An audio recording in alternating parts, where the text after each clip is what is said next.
Okay વિદ્યાર્થી મિત્રો, તો ગઈ વખતે આપણે જે લિંગી પ્રજનનની ઘટના છે તેની અંદર એક અગત્યની ઘટના જોઈ ગયેલા, જેને આપણે પૂર્વફલન કીધેલું. અને એ પૂર્વફલનની અંદર આપણે બે ટોપિક વિશે ચર્ચા કરેલી. એમાંનો એક ટોપિક હતો જન્યુઓનું નિર્માણ અને બીજો જે ટોપિક હતો તે હતું જન્યુઓનું વહન.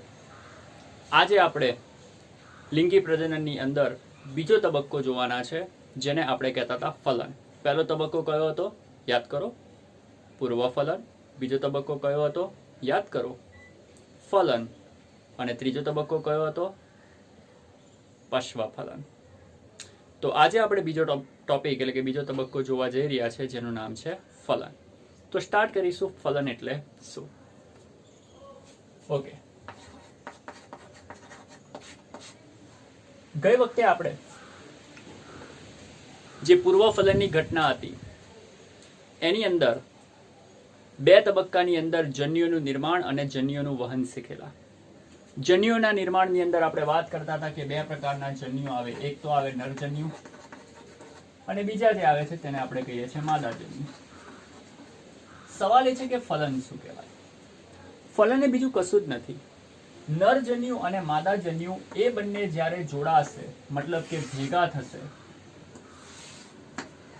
તો નરજન્યુ અને માદાજન્યુ એ જ્યારે પણ ભેગા થશે, એ ભેગા થવાની જે ઘટના છે તેને જ આપણે નામ આપતા હોઈએ છીએ ફલન. અને જ્યારે નરજન્યુ અને માદાજન્યુ ભેગા થાય તો બનતી જે પણ રચના છે તેને આપણે કહીએ છીએ યુગ્મનજ. અને બીજો શબ્દ આપણે એની માટે વાપરીએ છીએ ફલિતાંડ. તો જ્યારે નરજન્યુ અને માદાજન્યુ એકબીજા સાથે ભેગા થાય છે તો બનતી જે રચના છે તેને આપણે નામ આપીએ છીએ યુગ્મનજ, અથવા તો તેને આપણે બોલતા હોઈએ છીએ ફલિતાંડ.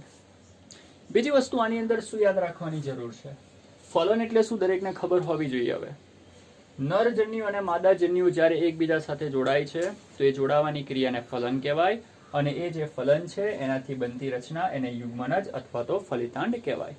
બીજી વસ્તુ, જે નરજન્યુ અને માદાજન્યુ ગઈ વખતે આપણે વાત કરેલી, યાદ કરો. નરજન્યુ અને માદાજન્યુ બંને કેવા હશે? એકકીય હશે કે દ્વિકીય હશે? વિચારો, બરાબર બોલો, યાદ કરો. હા, બરાબર. આપણે કીધેલું કે જે નરજન્યુ છે અને માદાજન્યુ બંને કેવા હોય? એકકીય. યાદ કરવાની કોશિશ કરો. આપણે એવું બોલતા હતા કે જે પિતૃદેહ છે તે દ્વિકીય પણ હોઈ શકે અને એકકીય પણ હોઈ શકે, પણ એમાંથી ઉત્પન્ન થતા જે જન્યુ છે તે તો હંમેશા કેવા હશે? એકકીય. તો અહીં નરજન્યુ, આ માદાજન્યુ બંને કેવા હશે? એકકીય. અને જ્યારે એકકીય જન્યુઓ એકબીજા સાથે જોડાશે તો જે પણ યુગ્મનજ છે તે કેવી હશે? દ્વિકીય. મતલબ કે એકકીય એકકીય ભેગા થાય તો દ્વિકીય. તો દરેક જણે યાદ રાખવું કે જન્યુઓ હંમેશા એકકીય હશે અને જે પણ યુગ્મનજ અથવા તો ફલિતાંડ બનશે તે કેવું હશે? દ્વિકીય. ઓકે, તો આને એકવાર નોટ કરી લો. ઓકે, તો હવે આપણે વાત કરીશું ફલનની અંદર તેના પ્રકારો વિશે. ફલનની અંદર આપણે ત્રણ પ્રકાર, મુખ્ય બે પ્રકાર અને બીજો એક વિશિષ્ટ પ્રકાર જોવાનો છે, જે હું અહીંયા બોર્ડ ઉપર લખું છું, ધ્યાનથી જોજો. ફલનનો જે પહેલો પ્રકાર છે તેને આપણે કહીશું બાહ્ય ફલન, અને ફલનનો જે બીજો પ્રકાર છે તેને આપણે કહીશું અંતઃફલન, અને ફલનનો જે ત્રીજો અને વિશિષ્ટ પ્રકાર છે જેને આપણે નામ આપીશું અસંયોગી જનન.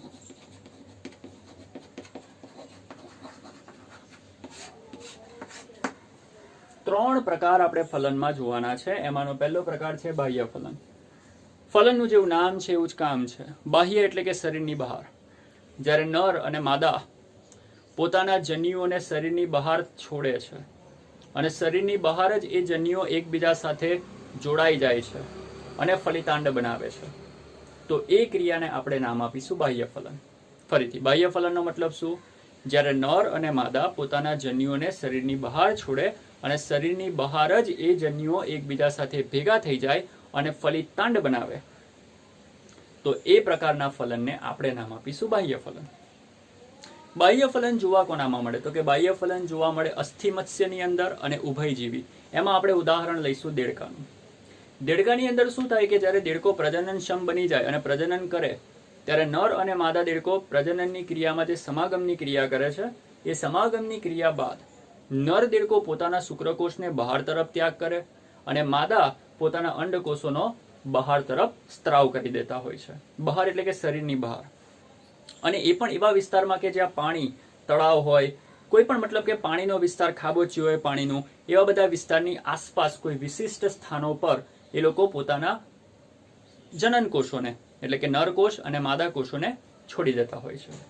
અને એવા જ વિસ્તારોમાં મતલબ કે એ જગ્યા પર જ્યાં એ લોકોએ ત્યાગ કરેલા છે નર કોષો અને માદા કોષો, એ વિસ્તારમાં નરકોષ અને માદા કોષ એકબીજા સાથે જોડાઈ જશે અને જોડાવાથી ત્યાં ફલિતાંડ બનશે અને યુગ્મનજ બનશે. ફલિતાંડ એટલે કે યુગ્મનજ બનશે અને ત્યારબાદ તેનો આગળ વિકાસ થશે. બીજી વસ્તુ, બીજો જે ટોપિક છે તેને આપણે નામ આપીએ છીએ અંતઃફલન. ટૂંકમાં બાહ્ય ફલનનો મતલબ કે શરીરની બહાર તરફ જન્યુઓને છોડવાના અને શરીરના બહાર જ એ જન્યુઓ જોડાશે અને નવી સંતતિનું નિર્માણ થશે. એને આપણે નામ આપીશું બાહ્ય ફલન. હવે જે આપણે વાત કરીશું તે છે અંતઃફલન. અંતઃફલનનો મતલબ શું? જે ફલન દરમિયાન નર અને માદા પોતાના જન્યુઓનો વિકાસ શરીરની અંદર જ કરાવે છે તેને આપણે કહીએ છીએ અંતઃફલન. મોટાભાગના જે પ્રાણી સમુદાયના સજીવો છે તેની અંદર અંતઃફલનની જે ક્રિયા છે તે કોમન જોવા મળે છે. અંતઃફલનની ક્રિયામાં આ પ્રાણીઓ શું કરતા હોય છે? મૈથુન ક્રિયા કરતા હોય છે. અને એ મૈથુન ક્રિયામાં શું થાય? એ મૈથુન ક્રિયામાં જે નર છે એ પોતાના શુક્રકોષનો ત્યાગ માદાના શરીરમાં કરતો હોય છે.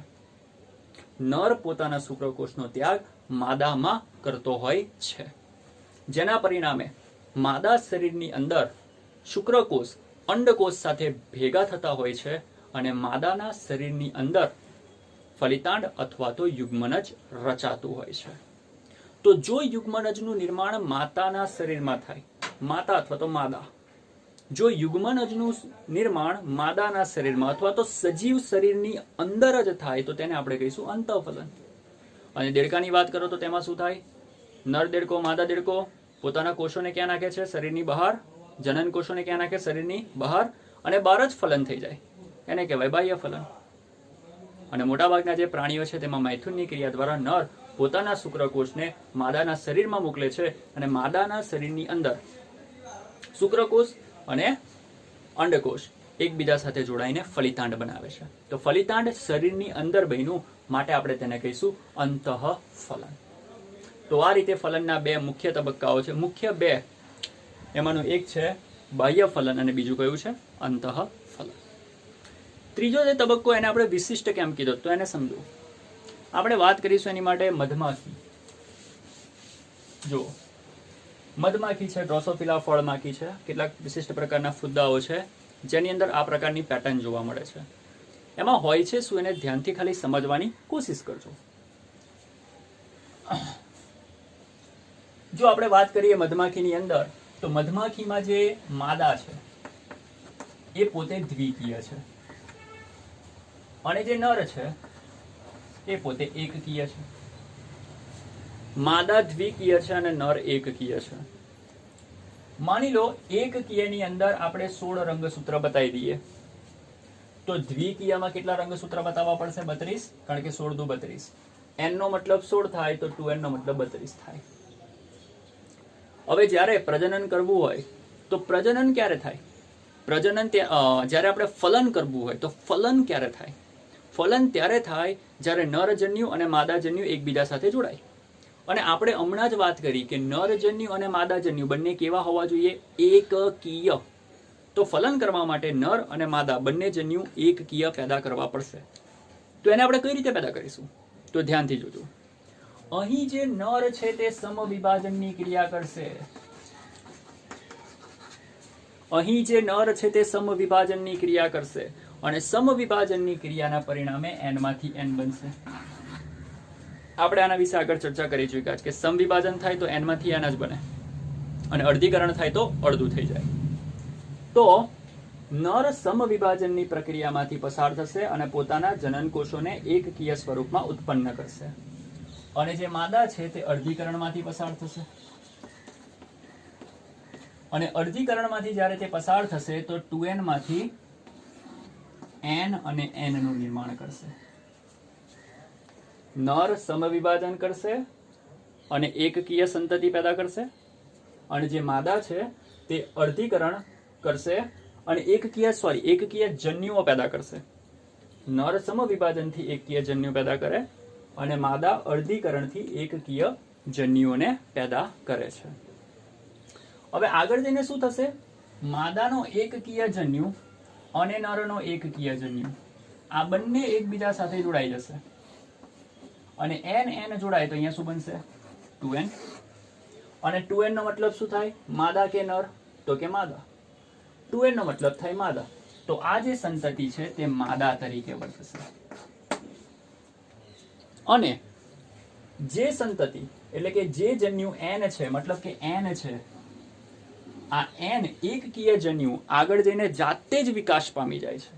આ જે એકકીય જન્યુ છે તે આગળ જઈને જાતે જ વિકાસ પામીને એકકીય નર બની જશે.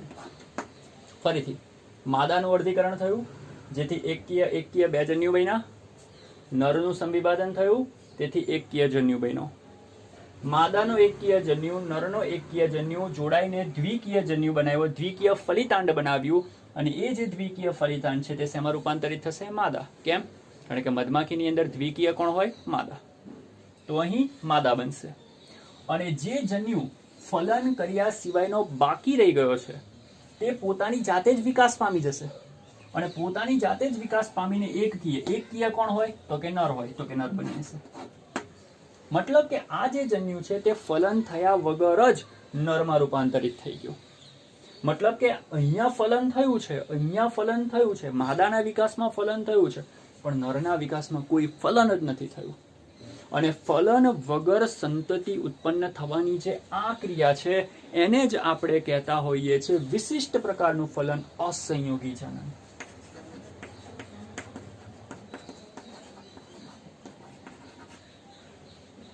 અને આ જે સંતતિ પેદા થઈ તેને કહીશું અસંયોગ છે. તો આ જે એક્ઝામ્પલ છે, આટલો જે ભાગ છે તે અસંયોગી જનન વિશિષ્ટ પ્રકારના કિસ્સાનો કહેવાય. જે મધમાખી છે કેટલાક વિશિષ્ટ પ્રકારના ફૂદદાર ડ્રોસોફિલા જે ફળમાખી છે એની અંદર જોવા મળતું હોય છે. તો 3 રીતે જોઈ. બાહ્ય ફલન, એમાં જન્યુઓ શરીરની બહાર જ જોડાય. અંતઃફલન, જેમાં જન્યુ માદા શરીરની અંદર જોડાય. અને બીજી એક વિશિષ્ટ રીત અસંયોગી જનન, જેની અંદર ફલન થતું નથી પણ સંતતિનો વિકાસ થાય છે. એકવાર આને નોટ કરી લો.